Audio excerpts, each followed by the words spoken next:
ಅಂತ ಹಿಂದೆ ಹೇಳಿದ್ದಕ್ಕೆ ಹಾರೀತ ಋಷಿಗಳು ಈಗ ಪ್ರಶ್ನೆ ಮಾಡ್ತಾ ಇದ್ದಾರೆ. ಮಹಾಭಾಗ, ಮಹಾಪುಣ್ಯಶಾಲಿಗಳಾದಂತಹ ಸೂತ ಪುರಾಣಿಕರೇ, ತ್ರಿವಿಧ ತಾಪ ಕಥಂ, 3 ವಿಧವಾದ ತಾಪಗಳು ಅಂತ ಹೇಳಿದ್ರಲ್ಲ, ಅದು ಯಾವುದು? ಯಾವುದನ್ನ 3 ವಿಧವಾದ ತಾಪಗಳು ಅಂತ ಕರೀತಾರೆ? ಅದರ ಬಗ್ಗೆ ಸ್ವಲ್ಪ ನಮಗೆ ತಿಳಿಸಿ ಹೇಳ್ರಿ. ಆಮೇಲೆ ಭಕ್ತವತ್ಸಲನಾದಂತಹ ಭಗವಂತನನ್ನ ಶರಣಾಗತರಾಗಬೇಕು ಅಂತ ಹೇಳಿದ್ರಲ್ಲ, ಅದು ಹೇಗೆ? ಭಗವಂತನನ್ನ ಶರಣಾಗತರಾಗೋದು ಅಂದ್ರೆ ಏನು, ಹೇಗೆ? ಆಮೇಲೆ ಶರಣಾಗತರಾದಂಥವರಿಗೆ ಭಗವಂತ ಪ್ರಸನ್ನನಾಗ್ತಾನೆ ಅಂದ್ರಲ್ಲ, ಅದು ಏನದು? ಅವನು ಪ್ರಸನ್ನನಾಗೋದು ಅಂದ್ರೆ ಏನು? ಮತ್ತು ಪ್ರಸನ್ನನಾದಂತಹ ಆ ಭಗವಂತನಿಂದ ಸಿಗುವಂತಹ ಫಲ ಏನು? ಆ ಭಗವಂತ ಪ್ರಸನ್ನನಾಗಬೇಕಾಗಿದ್ರೆ ಅವನಲ್ಲಿ ಭಕ್ತಿ ಮಾಡಬೇಕು ಅಂತ ಹೇಳಿದ್ರೆ, ಅನನ್ಯ ಭಕ್ತಿಯ, ದೃಢವಾದ ಭಕ್ತಿಯನ್ನು ಮಾಡಬೇಕು ಅಂತ. ಆ ಭಕ್ತಿಯ ದಾರ್ಢ್ಯ ಅನ್ನೋದು ಹೇಗೆ ಬರುತ್ತೆ? ಭಕ್ತಿ ಹೇಗಿರಬೇಕು? ಆ ಭಕ್ತಿಯ ದಾರ್ಢ್ಯ ಅಂತನ್ನೋದು ಯಾವುದರಿಂದ ಸಿಗ್ತದೆ?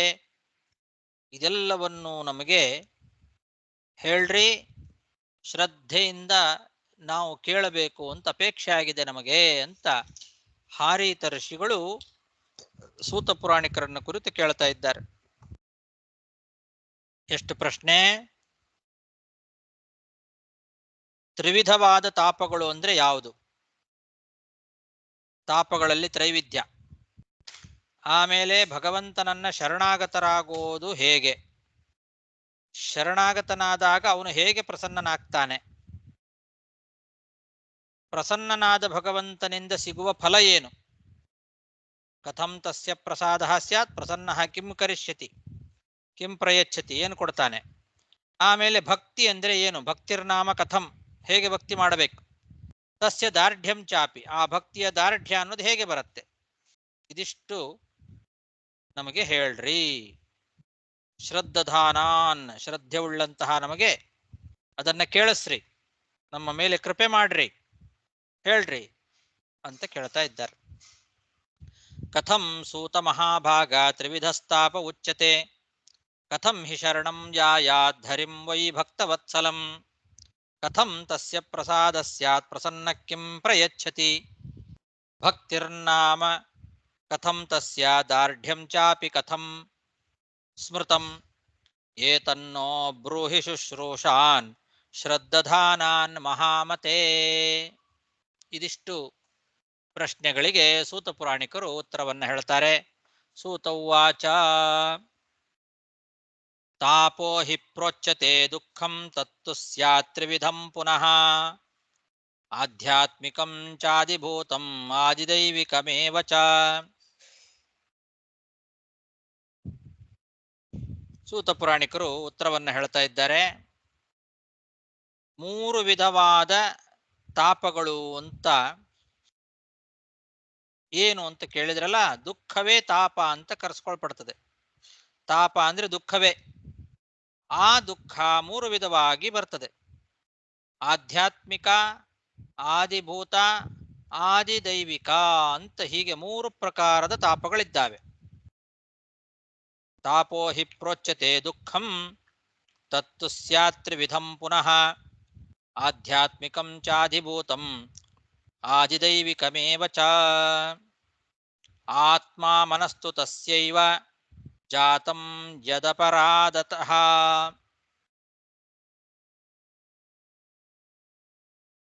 ಜಾತಂ ಯದಪರಾಧತಃ. ಪೆನ್ನೆಲ್ಲಿದೆ?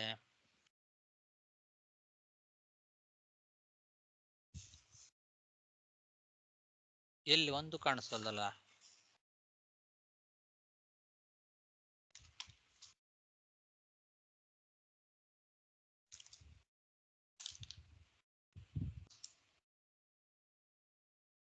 ಜಾತಂ ಯದಪರಾಧತಃ ಧನಪುತ್ರ ಗೃಹ ಕ್ಷೇತ್ರ ಕಲತ್ರಾದೇ ಪ್ರಿಯಸ್ಯ ಯತ್, ವಿಘಾತಾದೇಸ್ತಥಾ ಅನಿಷ್ಟ ಪ್ರಾಪ್ತೇಶ್ಚಾಪ್ಯತಿ ಚಿಂತಯ.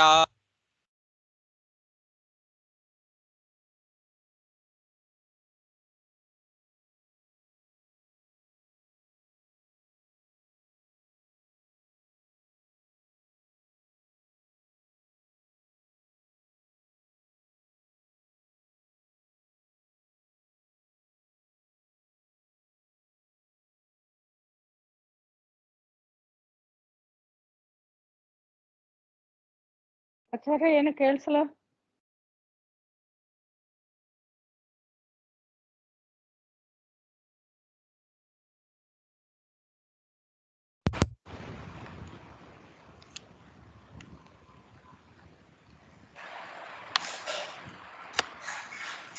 ಇವಾಗ ಕೇಳಿಸ್ತಾ ಇದೆಯಾ?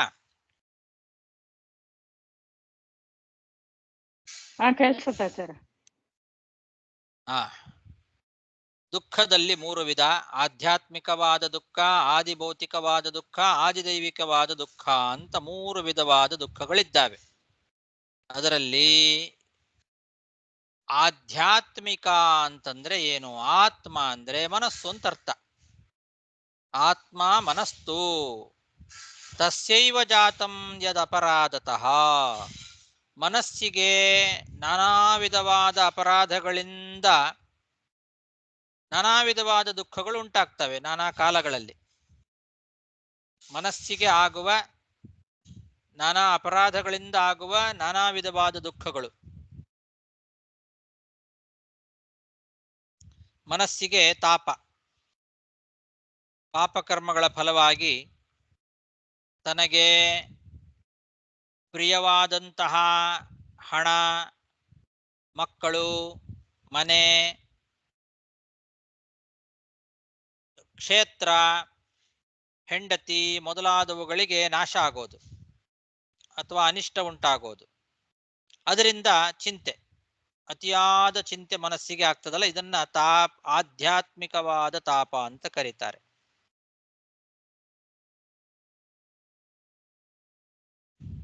ಆತ್ಮ ಅಂದ್ರೆ ಮನಸ್ಸು. ನಮಗೆ ಅತ್ಯಂತ ಪ್ರಿಯವಾದಂತಹ ವಸ್ತುಗಳು ನಮಗೆ ನಮ್ಮಿಂದ ದೂರ ಆದಾಗ, ಹಣ ಇರಬಹುದು, ಮಕ್ಕಳಿರಬಹುದು, ಮನೆ ಇರಬಹುದು, ಅಥವಾ ಜಾಗ ಇರಬಹುದು, ಹೆಂಡತಿ, ಗಂಡ ಮೊದಲಾದವರು ಇರಬಹುದು, ಇವರು ನಾಶ ಆದಾಗ, ಧನ, ಪುತ್ರ, ಗೃಹ, ಕ್ಷೇತ್ರ, ಕಲತ್ರಾದೇಹೇ ಪ್ರಿಯಸ್ಯ ಯತ್ ವಿಘಾತಾದೇಹೇ, ಇವುಗಳು ನಾಶ ಆದಾಗ, ಮತ್ತು ತಥಾ ಅನಿಷ್ಟ ಪ್ರಾಪ್ತೇಶ್ಚ, ನಮಗೆ ಅನಿಷ್ಟವಾದದ್ದೇನಾದರೂ ಪ್ರಾಪ್ತವಾದಾಗ ಅದರಿಂದ ಅತ್ಯಂತವಾದ ಚಿಂತೆಗೆ ಒಳಗಾಗಿ ಮನಸ್ಸು ತಾಪವನ್ನ ಅನುಭವಿಸ್ತದೆ.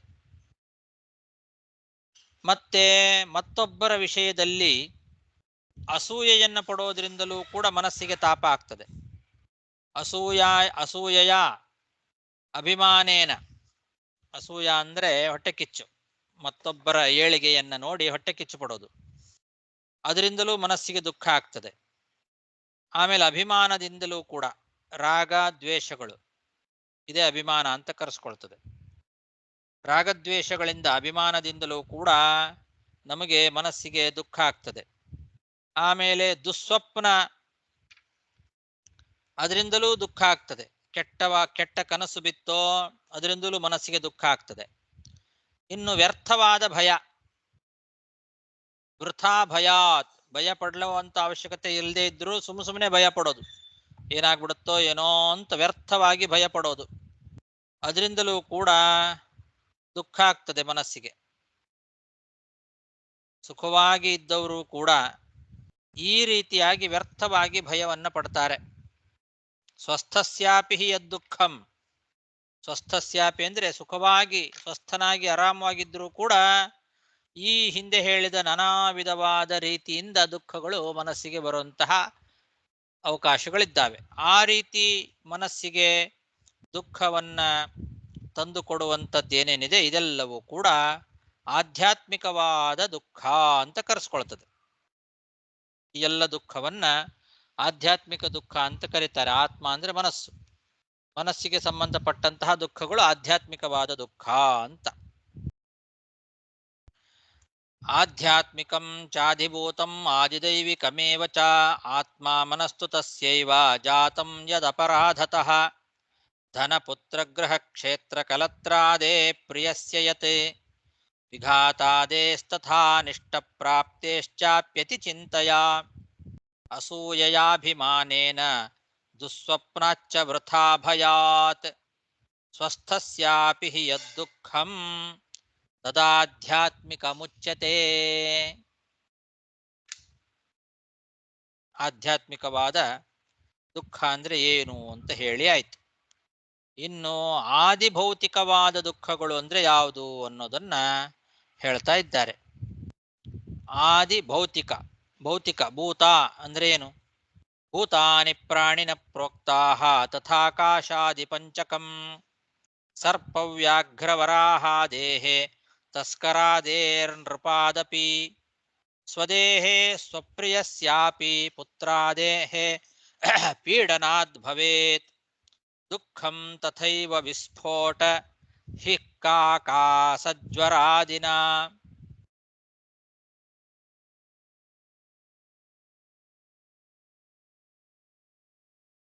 ಭೌತಿಕೇಷ್ವಿಹ ದೇಹೇಷು ಜಾಯತೆ ದುಃಖಮುಲ್ಬಣಂ ತದಾಧಿಭೌತಿಕಂ ನಾಮ ದೃಶ್ಯತೆಖಿಲ ಜಂತುಷು. ಆದಿಭೌತಿಕವಾದ ದುಃಖ ಅಂದ್ರೆ ಭೂತ ಅಂತನ್ನೋ ಶಬ್ದದಿಂದ ಪ್ರಾಣಿಗಳು ಅಂತ ಕರೆಸ್ಕೊಳ್ತಾವೆ. ಭೂತಗಳು ಅಂದ್ರೆ ಪ್ರಾಣಿಗಳು, ಅಥವಾ ಆಕಾಶಾದಿ ಪಂಚಕ ಅದನ್ನು ಭೂತ ಅಂತ ಕರೀತಾರೆ.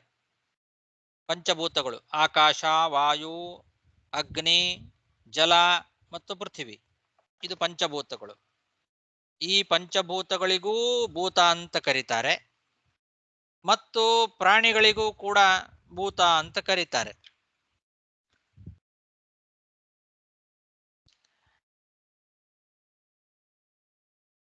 ಭೂತಗಳಿಂದ, ಪಂಚಭೂತಗಳಿಂದ ಬರುವಂತಹ ದುಃಖ, ಮತ್ತೆ ಸರ್ಪ, ವ್ಯಾಘ್ರ, ವರಾಹ ಮೊದಲಾದ ಪ್ರಾಣಿಗಳಿಂದ ದುಃಖ ಬರ್ತದಲ್ಲ, ಹಾವು, ಹುಲಿ, ಸಿಂಹ ಮೊದಲಾದವುಗಳಿಂದ, ಹಂದಿ ಮೊದಲಾದವುಗಳಿಂದ, ಪ್ರಾಣಿಗಳಿಂದ ಬರುವಂತಹ ದುಃಖ, ಅಥವಾ ತಸ್ಕರಾದೇಹೇ ನೃಪಾದಪಿ ಕಳ್ಳರಿಂದ ಬರುವ ದುಃಖ ಅಥವಾ ರಾಜರಿಂದ ಬರುವ ದುಃಖ, ಅದು ತನಗಾಗಲಿ ಅಥವಾ ತನಗೆ ಅತ್ಯಂತ ಪ್ರಿಯರಾದ ಮಕ್ಕಳು ಮೊದಲಾದವರಿಗಾಗಲಿ ಅವರಿಂದ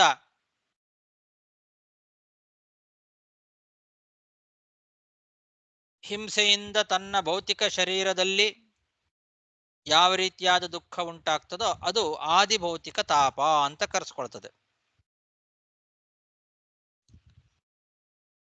ಸ್ವದೇಹೇ ಅಥವಾ ಸ್ವಪ್ರಿಯಸ್ಯಾಪಿ ಪುತ್ರಾದೇಹೆ, ತನ್ನ ದೇಹದಲ್ಲಿ ಆಗುವ ದುಃಖ ಇರಬಹುದು, ಅಥವಾ ತನಗೆ ಪ್ರಿಯರಾದಂತಹ ಮಕ್ಕಳು ಮೊದಲಾದವರಿಗೆ ಆಗುವಂತಹ ಹಿಂಸೆ ಮೊದಲಾದವುಗಳು, ಪೀಡನ ಮೊದಲಾದವುಗಳಿಂದ ಇರಬಹುದು. ಅಂತಹ ದುಃಖವನ್ನ ಆದಿಭೌತಿಕವಾದ ದುಃಖ ಅಂತ ಕರೀತಾರೆ. ಹಾಗೆ ಭೌತಿಕ ದೇಹದಲ್ಲಿ ಆಗಬಹುದಾದಂತಹ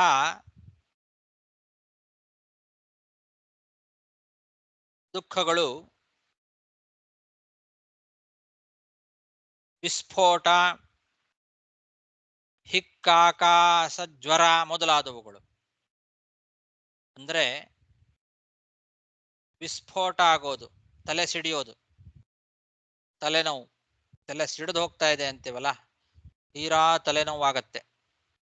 ಆಮೇಲೆ ಹಿಕ್ಕ, ಬಿಕ್ಕೋದು. ಆಮೇಲೆ ಉಬ್ಬಸ,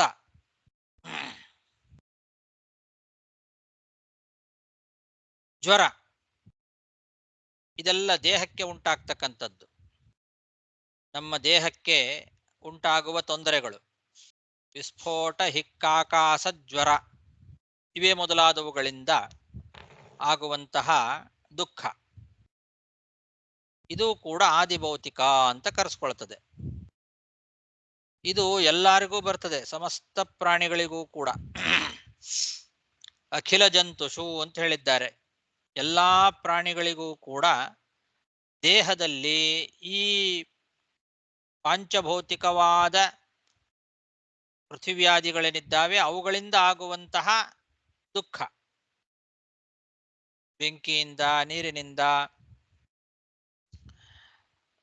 ಆಕಾಶದಿಂದ, ವಾಯುವಿನಿಂದ, ಪೃಥ್ವಿಯಿಂದ ಆಗುವಂತಹ ದುಃಖಗಳು, ಪಂಚಭೂತಗಳಿಂದ ಆಗುವ ದುಃಖ, ಇದನ್ನ ಆದಿಭೌತಿಕವಾದ ದುಃಖ ಅಂತ ಕರೀತಾರೆ. ಇಂತಹ ದುಃಖಗಳು ಎಲ್ಲಾ ಪ್ರಾಣಿಗಳಲ್ಲೂ ಕಂಡು ಬರ್ತದೆ, ಎಲ್ಲರಿಗೂ ಅನುಭವ ಸಿದ್ಧವಾಗಿರ್ತಕ್ಕಂಥದ್ದು ದುಃಖಗಳಿದು. ಇದನ್ನ ಆದಿಭೌತಿಕವಾದ ದುಃಖ ಅಂತ ಕರೀತಾರೆ. ಭೂತಾನಿ ಪ್ರಾಣಿನ ಪ್ರೋಕ್ತಾಹ ತಥಾಕಾಶಾದಿ ಪಂಚಕಂ ಸರ್ಪವ್ಯಾಘ್ರವರಾಹ ದೇಹೇ ತಸ್ಕರಾದೇರ್ನೃಪಾದಪಿ ಸ್ವದೇಹೇ ಸ್ವಪ್ರಿಯಸ್ಯಾಪಿ ಪುತ್ರಾದೇ ಪೀಡನಾದ್ ಭವೇತ್ ದುಃಖಂ ತಥೈವ ವಿಸ್ಫೋಟ ಹಿಕ್ಕಾಕಾಸಜ್ವರಾದಿನ ಭೌತಿಕೇಷ್ವಿಹ ದೇಹೇಷು ಜಾಯತೆ ದುಃಖಮುಲ್ಬಣಂ ತದಾಧಿಭೌತಿಕಂ ನಾಮ ದೃಶ್ಯತೆ ಕಿಲ ಜಂತುಷು. ಹೀಗೆ ಆಧ್ಯಾತ್ಮಿಕವಾದ ದುಃಖ ಅಂದ್ರೆ ಏನು ಅಂತ ಗೊತ್ತಾಯ್ತು, ಆದಿಭೌತಿಕವಾದ ದುಃಖ ಅಂದ್ರೆ ಏನು ಅಂತ ಗೊತ್ತಾಯ್ತು. ಇನ್ನು ಮೂರನೇದ್ದು ಆದಿದೈವಿಕವಾದಂತಹ ದುಃಖ ಅಂದ್ರೆ ಏನು ಅದನ್ನು ಹೇಳ್ತಾರೆ.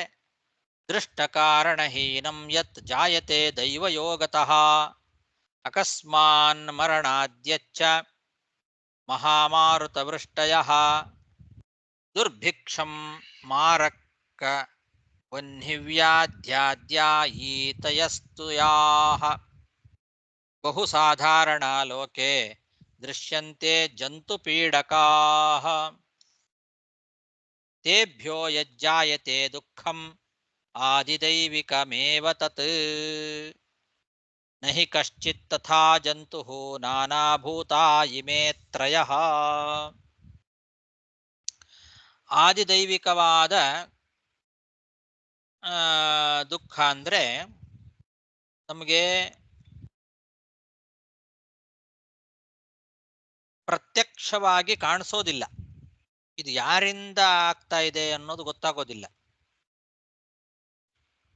ಪ್ರತ್ಯಕ್ಷವಾಗಿ ಯಾವ ಕಾರಣವೂ ಕೂಡ ಕಾಣಿಸೋದಿಲ್ಲ. ದೃಷ್ಟ ಕಾರಣಹೀನಂ, ಯಾಕೆ ಹೀಗಾಗ್ತಾ ಇದೆ ಅಂತನ್ನೋದು ನಮಗೆ ಪ್ರತ್ಯಕ್ಷವಾಗಿ ಕಾಣಿಸೋದಿಲ್ಲ.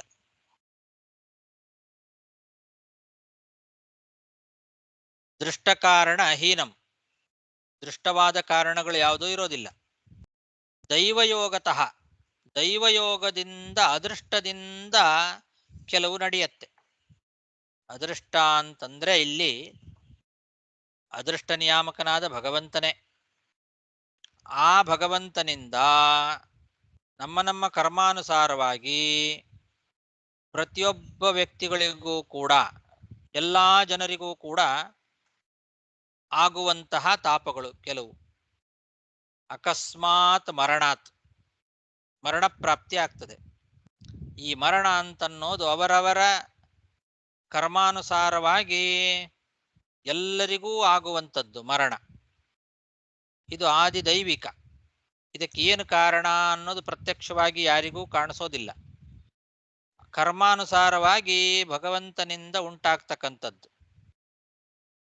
ಆಮೇಲೆ ಮಹಾಮಾರುತ ವೃಷ್ಟಯ, ಆವಾಗ ಜಗತ್ತಿನಲ್ಲಿ ಜೋರಾಗಿ ಮಳೆ ಬರುತ್ತೆ, ಜೋರಾಗಿ ಬಿರುಗಾಳಿ ಬೀಸತ್ತೆ. ಹೀಗೆ ಮಹಾಮಾರುತ ಮತ್ತು ವೃಷ್ಟಿ, ಬಿರುಗಾಳಿ ಬೀಸೋದು, ಅನಾಹುತ ಆಯ್ತು. ಇದು ಯಾವಾಗ ಆಗತ್ತೆ, ಯಾಕಾಗತ್ತೆ ಗೊತ್ತಾಗೋದಿಲ್ಲ ಯಾರಿಗೂ. ಇದಕ್ಕೆ ದೃಷ್ಟವಾದ ಕಾರಣಗಳಿಲ್ಲ. ದೈವದತ್ತ, ದೇವತೆಗಳ ಕೋಪದಿಂದ ಆಗುವಂಥದ್ದು. ಬಿರುಗಾಳಿ ಬೀಸೋದು, ಜೋರಾಗಿ ಮಳೆ, ಮಹಾಮಳೆ, ಮಹಾವೃಷ್ಟಿ. ಆಮೇಲೆ ದುರ್ಭಿಕ್ಷ, ಮಳೆನೇ ಬರದೇ ಇರೋದು, ಮಳೆ ಇಲ್ಲದೆ ಬೆಳೆಗಳಿಲ್ಲ, ದುರ್ಭಿಕ್ಷೆ ಉಂಟಾಗ್ತದೆ. ಮತ್ತು ಮಾರಕವಾದ ರೋಗಗಳು ಬರ್ತದೆ. ವನ್ನಿಯಿಂದ ನಾನಾ ರೀತಿಯಾದ ತೊಂದರೆಗಳು, ಬೆಂಕಿ ಹತ್ಕೊಂಡ್ಬಿಡತ್ತೆ, ಪ್ರಾಣಿಗಳೆಲ್ಲ ಸತ್ತೋಗ್ತಾವೆ, ಎಷ್ಟೋ ಮನೆಗಳು ಸುಟ್ಟೋಗ್ತಾವೆ. ಈ ರೀತಿ ಗಾಳಿಯಿಂದ ಮಹಾವೃಷ್ಟಿ, ಬಿರುಗಾಳಿ ಮೊದಲಾದಂತಹ ಅವುಗಳು ಆವಾಗವಾಗ ಆಗ್ತದೆ ಲೋಕದಲ್ಲಿ. ಇದೆಲ್ಲ ಆದಿದೈವಿಕವಾದ ತಾಪ ಅಂತ ಕರೆಸ್ಕೊಳ್ತದೆ. ಬಹು ಸಾಧಾರಣಾ ಲೋಕೆ ದೃಶ್ಯಂತೆ ಜಂತು ಪೀಡಕಾಹ. ಈ ರೀತಿಯಾದ ಜಂತು ಪೀಡಕವಾದಂತಹ ಪ್ರಕರಣಗಳು ಆವಾಗ ಲೋಕದಲ್ಲಿ ಕಾಣಿಸ್ಕೊಳ್ತಾವೆ. ಬಿರುಗಾಳಿ ಬರೋದು, ಮಳೆ ಜೋರಾಗೋದು, ಮಳೆ ಆಗದೇ ಇರೋದು, ದುರ್ಭಿಕ್ಷ ಆಗೋದು, ಮಾರಕವಾದ ರೋಗಗಳು ಬರೋದು, ವನ್ನಿ ಮೊದಲಾದವುಗಳಿಂದ ಅನಾಹುತ ಆಗೋದು, ಹೀಗೆ ಆಗುವಂಥದ್ದೇನಿದೆ ಇದೆಲ್ಲ ಆದಿದೈವಿಕವಾದ ತಾಪ ಅಂತ ಕರೆಸ್ಕೊಳ್ತದೆ. ನಮ್ಮ ಕಣ್ಣಿಗೆ ಕಾಣಿಸೋದಿಲ್ಲ ಇದೆಲ್ಲ ಕಾರಣಗಳು, ದೈವದಿಂದ ಬಂದಂಥದ್ದು. ಮಳೆ ಬಂತೋ ಸರಿ, ಮಳೆ ಬರಲಿಲ್ಲ ಅಂದ್ರೆ ಯಾಕೆ ಬರಲಿಲ್ಲ ಅಂತ ಯಾರನ್ನೇ ಕೇಳೋದು? ಯಾರನ್ನೂ ಕೇಳಲಿಕ್ಕಾಗೋದಿಲ್ಲ. ಮಳೆ ಬಂದ್ರೆ ದೇವತೆಗಳ ಅನುಗ್ರಹ, ಬರಲಿಲ್ಲ ದೇವತೆಗಳ ವಿಕೋಪ. ಹಾಗಾಗಿ ದೇವತೆಗಳೇ ಮಾಡೋಂಥದ್ದು ಇದೆಲ್ಲ. ಮಳೆ ಬರೋದು, ಗಾಳಿ ಬೀಸೋದು, ಮಳೆ ಬರದೇ ಇರೋದು, ದುರ್ಭಿಕ್ಷ ಆಗೋದು ಮೊದಲಾದವುಗಳೆಲ್ಲ ದೈವದತ್ತವಾದದ್ದು. ಅದನ್ನೇ ಆದಿದೈವಿಕ ಅಂತ ಕರೆಯೋದು. ಇದು ಆದಿದೈವಿಕವಾದ ತಾಪಗಳು. ದೃಷ್ಟಕಾರಣಹೀನಂ ಯಜ್ಜಾಯತೆ ದೈವಯೋಗತಃ ಅಕಸ್ಮಾತ್ ಮರಣಾದ್ಯಚ್ಚ ಮಹಾಮಾರುತವೃಷ್ಟಯಃ ದುರ್ಭಿಕ್ಷಂ ಮಾರಕವನ್ನಿವ್ಯಾಧ್ಯಾದ್ಯಾಯೀತಯಸ್ತು ಯಾಃ ಬಹು ಸಾಧಾರಣಾ ಲೋಕೆ ದೃಶ್ಯಂತೆ ಜಂತು ಪೀಡಕಾಃ.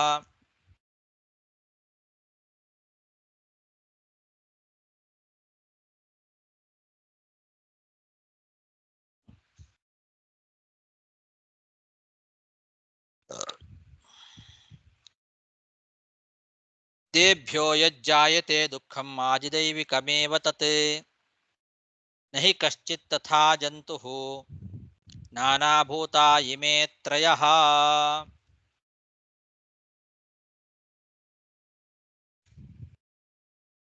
ಈ ಮೂರು ವಿಧವಾದ ತಾಪಗಳು ಕೂಡ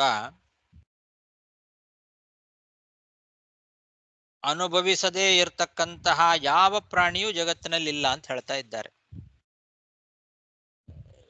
ಎಲ್ಲಾ ಪ್ರಾಣಿಗಳಿಗೂ ಕೂಡ, ಪ್ರತಿಯೊಬ್ಬ ಪ್ರಾಣ ಇರುವಂತಹವ್ರು ಯಾರ್ಯಾರಿದ್ದಾರೆ ಎಲ್ಲರಿಗೂ ಕೂಡ ಈ ಮೂರು ವಿಧವಾದ ತಾಪಗಳು ಆಗೇ ಆಗ್ತದೆ. ಈ ಮೂರು ವಿಧವಾದ ತಾಪಗಳನ್ನು ಅನುಭವಿಸದೇ ಇರತಕ್ಕಂತಹ ಒಂದೇ ಒಂದು ಜೀವ ಜಗತ್ತಿನಲ್ಲಿ ಇಲ್ಲ. ನಹಿ ಕಶ್ಚಿತ್ ತಥಾ ಜಂತು ನಾನಾಭೂತಾಃ ಇಮೇ ತ್ರಯಃ. ನ ಅನುಭೂತಾಃ ಇಮೇ ತ್ರಯಃ ಅಂತ. ಇದನ್ನು ಅನುಭವಿಸದೇ ಇರತಕ್ಕಂತಹ, ಈ ಮೂರು ವಿಧವಾದ ತಾಪಗಳನ್ನು ಅನುಭವಿಸದೇ ಇರತಕ್ಕಂತಹ ಒಬ್ಬ ಜಂತುವು ಕೂಡ ಈ ಭೂಮಿಯಲ್ಲಿ ಇಲ್ಲ. ಹಾಗಾಗಿ ಪ್ರತಿಯೊಬ್ಬರಿಗೂ ಕೂಡ ಈ ರೀತಿಯಾದ ತಾಪತ್ರಯಗಳು ಇದ್ದೇ ಇರ್ತದೆ. ಸರಿ, ಏನು ಮಾಡಬೇಕದಕ್ಕೆ?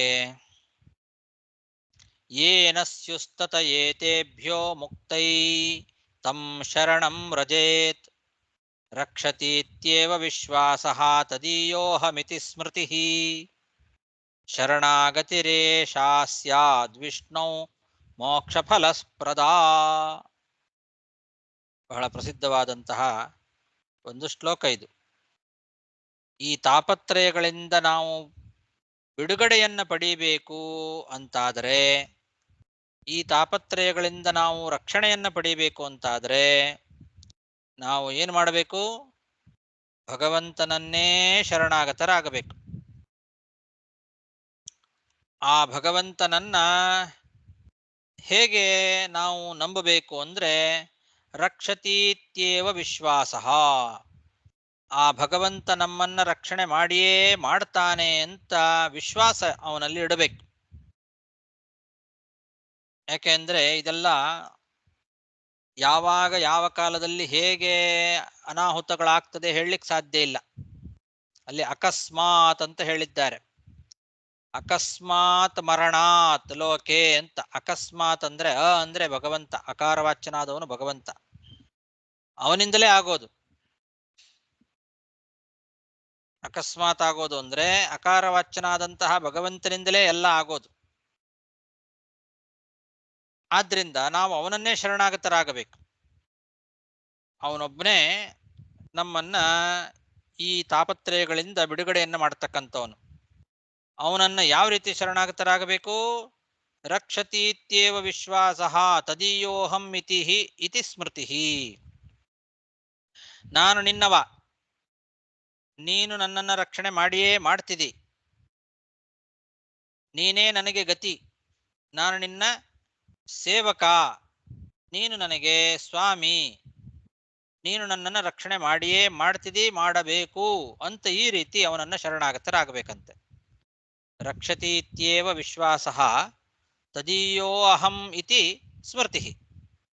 ಇದನ್ನೇ ಶರಣಾಗತಿ ಅಂತ ಕರೀತಾರೆ. ಶರಣಾಗತಿ ಅಂತಂದ್ರೆ ಹೀಗೆ, ನಾನು ನಿನ್ನವ, ನೀನು ನನ್ನನ್ನು ರಕ್ಷಣೆ ಮಾಡೇ ಮಾಡ್ತಿದಿ ಅಂತ ವಿಶ್ವಾಸ ಇದೆ ನನಗೆ, ದೃಢವಾದ ನಂಬಿಕೆ ಇದೆ ನನಗೆ ಅಂತ ಹೀಗೆ ಭಗವಂತನನ್ನ ಶರಣಾಗತರಾಗಬೇಕು. ಈ ರೀತಿ ಶರಣಾಗತರಾದರೆ ಅಂಥವರಿಗೆ ಪರಮಪುರುಷಾರ್ಥವಾದಂತಹ ಮೋಕ್ಷವನ್ನೇ ತಂದು ಕೊಡ್ತಾನೆ ಭಗವಂತ. ಶರಣಾಗತಿ ಏಷಾ ಸ್ಯಾದ್ ವಿಷ್ಣು ಮೋಕ್ಷ ಫಲಪ್ರದ. ಇಂತಹ ಶರಣಾಗತಿ ಏನಿದೆ ಇದು ಮೋಕ್ಷ ಎಂಬ ಫಲವನ್ನೇ ತಂದು ಕೊಡ್ತದೆ.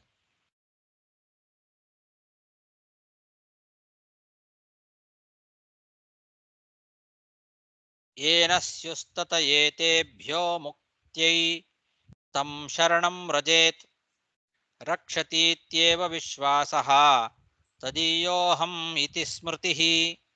ಶರಣಾಗತಿರೇಷಾ ಸ್ಯಾತ್ ವಿಷ್ಣೋ ಮೋಕ್ಷ ಫಲಪ್ರದ.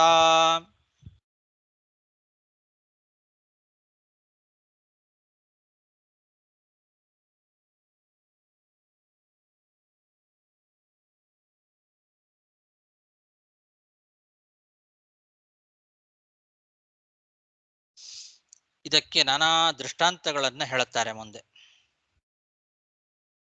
ಈ ಭಗವಂತನನ್ನ ಶರಣಾಗತರಾಗಿ ತಾಪತ್ರಯಗಳಿಂದ ಪರಿಹಾರವನ್ನ ಕಂಡುಕೊಂಡಂಥವರು ಸಾಕಷ್ಟು ಜನ ಇದ್ದಾರೆ ಜಗತ್ತಿನಲ್ಲಿ. ಇದೇ ಭಗವಂತನನ್ನೇ ಶರಣಾಗತರಾಗಿ ಅವರೆಲ್ಲರೂ ಕೂಡ ತಾಪತ್ರಯಗಳಿಂದ ಮುಕ್ತರಾಗಿದ್ದಾರೆ. ಲೋಕದಲ್ಲಿ ತಾಪತ್ರಯಗಳನ್ನ ಅನುಭವಿಸದೇ ಇರತಕ್ಕಂಥವ್ರು ಯಾರೂ ಇಲ್ಲ ಅಂತ ಹಿಂದೆ ಹೇಳಿದರು. ಅಂತಹ ತಾಪತ್ರಯಗಳಿಂದ ನೊಂದಂಥವರು ಇದೇ ಭಗವಂತನನ್ನ ಈ ರೀತಿಯಾಗಿ ಶರಣಾಗತರಾಗಿ ಹಿಂದೆ ಹೇಳಿದಂತೆ ರಕ್ಷತೀತ್ಯೇವ ವಿಶ್ವಾಸಃ ತದೀಯೋಹಂ ಇತಿ ಸ್ಮೃತಿ ಅಂತ ಈ ರೀತಿಯಾಗಿ ಭಗವಂತನನ್ನ ಶರಣಾಗತರಾಗಿ ಮೋಕ್ಷವನ್ನ ಪಡೆದಂಥವರು ಬೇಕಾದಷ್ಟು ಜನ ಇದ್ದಾರೆ. ಅವ್ರು ಯಾರು ಅಂತ ಹೇಳ್ತೇನೆ ಕೇಳು.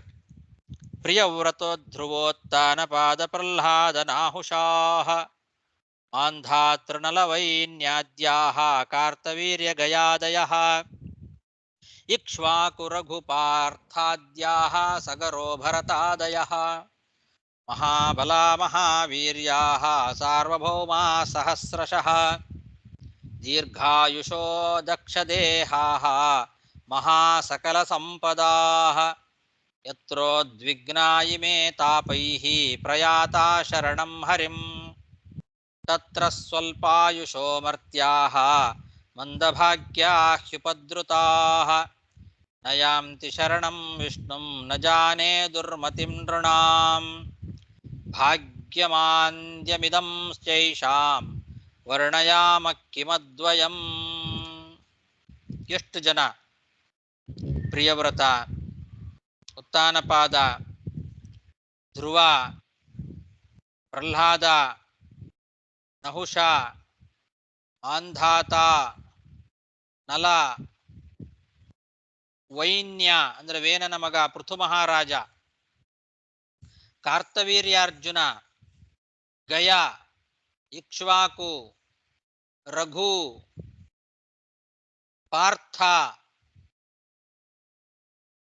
ಇವರೇ ಮೊದಲಾದಂತಹ ರಾಜ ಮಹಾರಾಜರುಗಳು, ಚಕ್ರವರ್ತಿಗಳು, ಸಗರ, ಭರತ ಚಕ್ರವರ್ತಿ ಇವರೆಲ್ಲ ಮಹಾಬಲಿಷ್ಠರಾಗಿರ್ತಕ್ಕಂಥವರು, ಸಾರ್ವಭೌಮರು ಸಾವಿರಾರು ಜನ ಇದ್ದಾರೆ ಇಂಥವರು.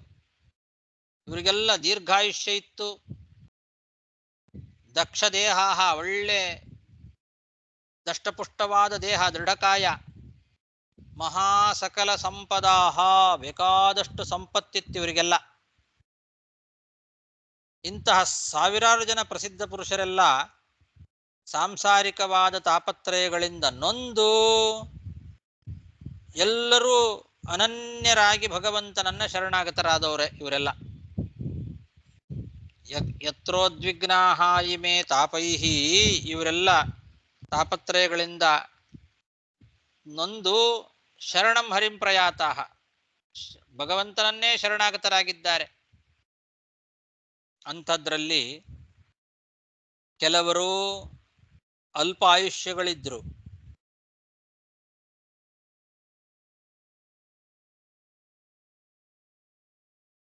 ಅಲ್ಲ, ಈ ರೀತಿ ಅನನ್ಯರಾಗಿ ಭಗವಂತನನ್ನ ಶರಣಾಗತರಾದವರು ಇವರೆಲ್ಲ. ಆದರೆ ಇದೇ ರೀತಿಯಾಗಿ ತಾಪತ್ರಯಗಳಿಂದ ನೊಂದಂತಹ ಈ ಅಲ್ಪ ಆಯುಷ್ಯವುಳ್ಳಂತಹ ಮನುಷ್ಯರಿದ್ದಾರಲ್ಲ, ಅವರೆಲ್ಲ ದೀರ್ಘಾಯುಷ್ಯರಾದವರು, ದಕ್ಷ ದೇಹವುಳ್ಳವರು, ಮಹಾಸಕಲ ಸಂಪತ್ತುಳ್ಳವರಾಗಿದ್ರು. ಅವರೇ ಏನಾಗಿತ್ತವರಿಗೆ, ತಾಪತ್ರಯಗಳಿಂದ ಅವರು ನೊಂದಾಗ ಭಗವಂತನನ್ನ ಶರಣಾಗತರಾಗಿ ಪರಿಹಾರ ಮಾಡಿಕೊಂಡ್ರು ಅವರೆಲ್ಲ. ಇದನ್ನ ಕಂಡು ನೋಡಿ ತಿಳ್ಕೊಂಡ್ರೂ ಕೂಡ ಈಗಿನ ಜನ ಇದ್ದಾರಲ್ಲ, ಮಂದಭಾಗ್ಯ ಹಿ ಉಪದ್ರತಾಹ, ಮಂದಭಾಗ್ಯರು, ಸ್ವಲ್ಪ ಆಯುಷ್ಯವುಳ್ಳಂತಹ ಮನುಷ್ಯರು, ಇವರು ಈ ಸಂಸಾರದಲ್ಲಿ ಇಷ್ಟು ತಾಪತ್ರಯಗಳನ್ನು ಅನುಭವಿಸ್ತಾ ಇದ್ರೂ ಕೂಡ ಭಗವಂತನನ್ನ ಶರಣಾಗತರಾಗೋದಿಲ್ಲ.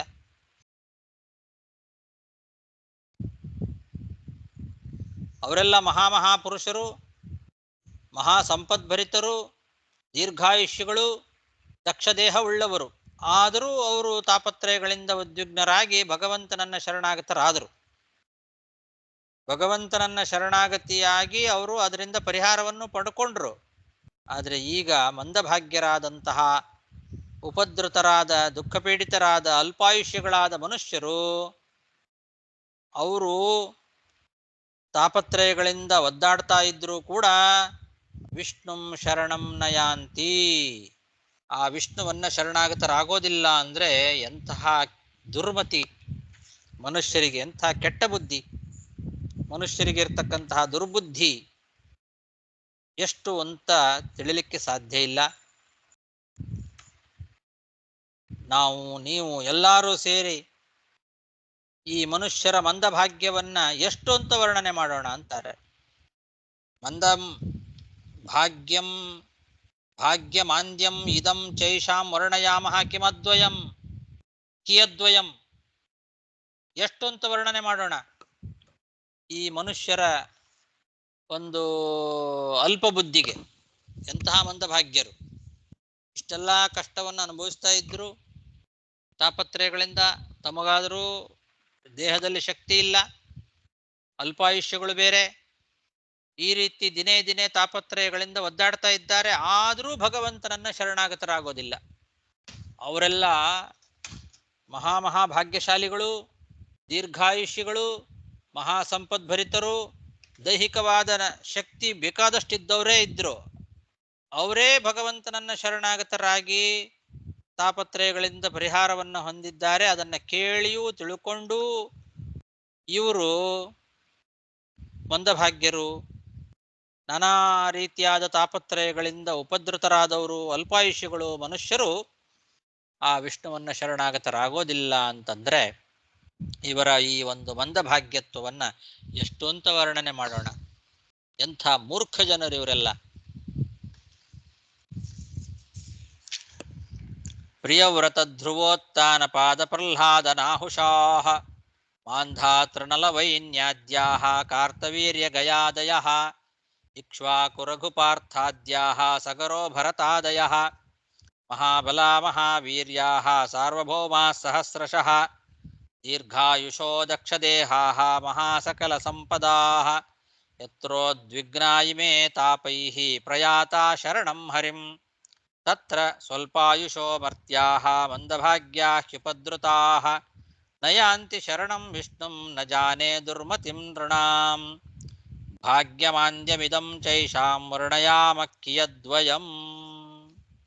ಶ್ರೀಕೃಷ್ಣಾರ್ಪಣಮಸ್ತು. ನಮಸ್ಕಾರ ಆಚಾರ್ಯ, ಧನ್ಯವಾದ. ನಮಸ್ಕಾರ ಗುರು. ಧನ್ಯವಾದ. ಧನ್ಯವಾದ. ಧನ್ಯವಾದ. ನಮಸ್ಕಾರ. ಹರೇ ಹರೇ ಶ್ರೀ ನಮಃ. ಹರೇ ನಮಃ.